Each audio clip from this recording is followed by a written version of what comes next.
नमस्कार दोस्तों, मैं राकेश वर्मा आप सभी का स्वागत करता हूँ आपके अपने परिवार एस गुरुकुल पर। दोस्तों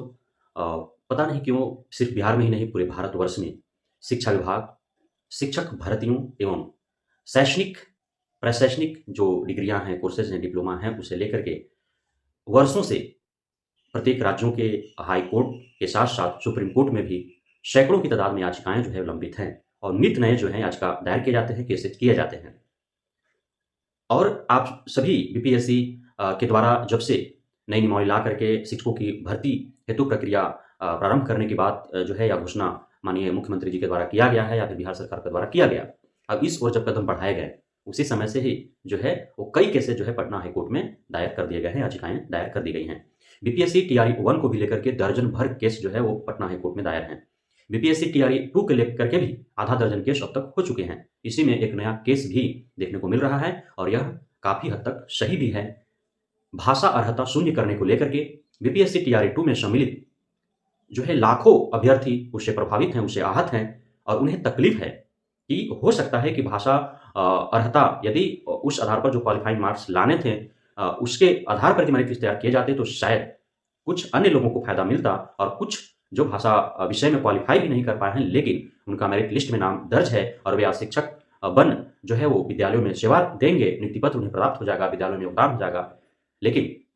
जो भाषा में भी वो अच्छे अंक लाए हैं, साथ ही 120 अंक जो सामान्य अध्ययन और उनके विषयों से संबंधित था, उसमें भी अच्छे अंक लाए हैं और उन्हें जो है वंचित कर दिया गया, तो वे ज़रूर आहत हैं। इस वजह से वो प्रभावित हैं और आपको यह जानकर हैरत होगा कि जब परीक्षाएँ हुई थी, तब हिंदी और अंग्रेजी भाषा में आपको प्रश्न तो देखने को मिले थे। चूँकि अंग्रेजी तो अनिवार्य था, 8 नंबर का अंग्रेजी होना ही था और 22 अंक का या तो हिंदी, उर्दू या फिर बांग्ला होने थे। जबकि हिंदी तो देखने को मिला, लेकिन उर्दू और बांग्ला विषय आपको देखने को नहीं मिला।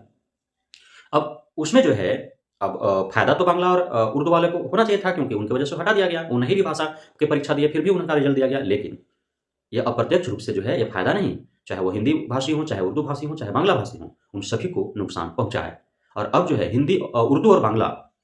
बांग्ला के जितने भी अभ्यर्थी हैं, संगठित तौर पर उन्होंने पटना हाई कोर्ट में पूरे मजबूती के साथ उन्होंने केस दायर कर दिया है, याचिका दायर कर दी है। और मैंने आपको पूर्व भी बताया है और आपको कई विभिन्न माध्यमों से या फिर माननीय हाई कोर्ट पटना के सीनियर वकीलों का इंटरव्यू सुनने को आपको मिला होगा, जिनके द्वारा यह स्पष्ट तरीके से कहा जा रहा है कि अन्य जो संशोधन हुए हैं, सुधार हुए हैं, उन्हें आप छोड़ भी दें, तो एक मजबूत सबसे मजबूत जो कारण है बीपीएससी टीआरई 2 के रिजल्ट को संशोधित करना ही पड़ेगा बीपीएससी आयोग को। शिक्षा विभाग को पुनः जो है इस पर विचार करना ही पड़ेगा और झटका लग सकती है, वह यह है कि परीक्षा के बाद भाषा अर्हता को शून्य कर देना।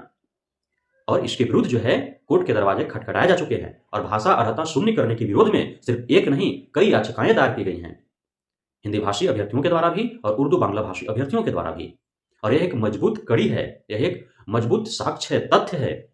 ये मजबूत पहलू है, जिसके आधार पर बीपीएससी टीआरई 2 के रिजल्ट में संशोधन हो भी सकते हैं। यह डराने वाली बात नहीं है, जबकि पूर्व में कई ऐसी परीक्षाएँ हुई हैं, जिसमें विज्ञापन जारी करने के बाद जब उसमें संशोधन किए गए हैं, जिससे परीक्षार्थी प्रभावित हुए हैं या मेरिट लिस्ट प्रभावित हुआ है, योग्य व सफल अभ्यर्थियों को उनका अवसर और अधिकार का हनन हुआ है या फिर वो आहत हुए हैं, प्रभावित हुए हैं, तो उसे लेकर के जब कोर्ट का दरवाजा खटखटाया गया है, तो उसमें ऐसे निर्णय दिए गए हैं माननीय कोर्ट के द्वारा, जजेस के द्वारा, जिससे जो है या तो परीक्षाएँ ही रद्द हो गई हैं या फिर जो मेरिट सूची या रिजल्ट घोषित किए गए, उसमें संशोधन करने पड़े हैं। ऐसा आपको कई केसेज़ देखने को मिला है, आपने सुना भी होगा। तो हो सकता है कि बीपीएससी टीआरई 1 और टीआरई 2 के विज्ञापन जारी करने के बाद इतनी बड़ी संख्या में जो संशोधन देखने को मिले, सुधार देखने को मिले, बीपीएससी टीआरई 1 में भी आपको देखने को मिला कि विज्ञापन में लिखा हुआ था कि दूसरे राज्य के अभ्यर्थी इसमें सम्मिलित नहीं होंगे, उन्हें कर दिया गया, अपीयरिंग को मौका दिया गया, बाद में नेगेटिव मार्किंग हटा दिए गए, अन्य कई जो है संशोधन किए गए, आप सभी को ज्ञात है। बीपीएससी टीआरई 2 में भी वैसे ही हुआ, विज्ञापन जारी हुआ, उसमें कुछ और नियम और शर्तें थे, उसके बाद निरंतर जो है उसमें सुधार देखने को मिला और परीक्षा के बाद जो है भाषा अर्हता को शून्य कर दिया गया।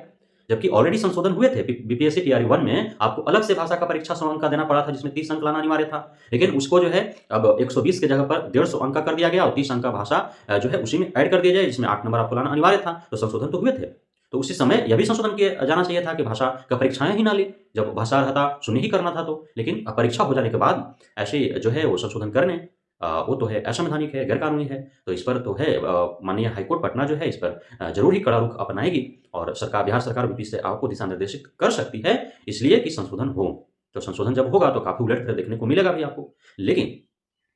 अब जो है क्या कुछ होता है या तो कोर्ट में है, याचिका जो है वो कोर्ट में लंबित है, डिपेंड मानिए कोर्ट पे करता है और कितने मजबूत वकील होते हैं, किस प्रकार अपने पक्षों को रख पाते हैं, वो कामयाब होते हैं कि नहीं अपने पक्षों को रखने में, क्या कुछ संशोधन देखने को मिल सकता है या फिर कुछ नहीं होता है। तो इसलिए आपको सिर्फ़ सूचनाएँ मैं प्रदान कर रहा हूँ कि इस प्रकार से चल रही हैं बीपीएससी टीआई 1 और टीआई 2 को लेकर के दर्जन भर जो याचिकाएँ दर्ज हैं माननीय हाईकोर्ट पटना में। लेकिन इससे घबराने और डरने की आवश्यकता नहीं है। आप जब नियुक्त हो गए हैं, आप विद्यालयों में पढ़ा रहे हैं या फिर आपको टीआरई 2 का औपबंधिक नियुक्ति पत्र आप प्राप्त करने के लिए लालायित हैं, उसके बाद आप योगदान देंगे, विद्यालय में पढ़ाएँगे, आप शिक्षक बन चुके हैं, तो फिर आपको डरने-घबराने की आवश्यकता नहीं है। भविष्य की गर्त में है, क्या कुछ होंगे, इसलिए उसे अभी भविष्य के लिए ही छोड़ दिया जाए। भविष्य में देखा जाएगा क्या कुछ होता है, कल किसने देखा है, जो होगा देखा जाएगा। बाकी आप सभी स्वस्थ रहें, सुरक्षित रहें, अपने जॉब पर बने रहें, यही मैं कामना करता हूँ और आप सभी को बहुत-बहुत धन्यवाद हमारे साथ जुड़े रहने के लिए, बने रहने के लिए, हमें इतना प्यार देने के लिए, हम पे भरोसा बनाए रखने के लिए। जय हिंद।